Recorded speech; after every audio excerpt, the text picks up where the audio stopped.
Alfa çak.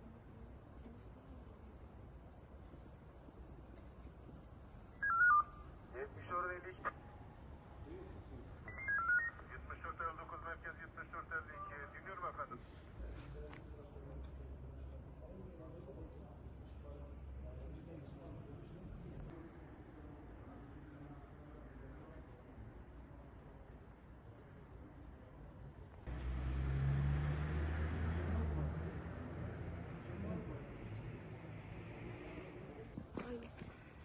Sen biraz sağ ol.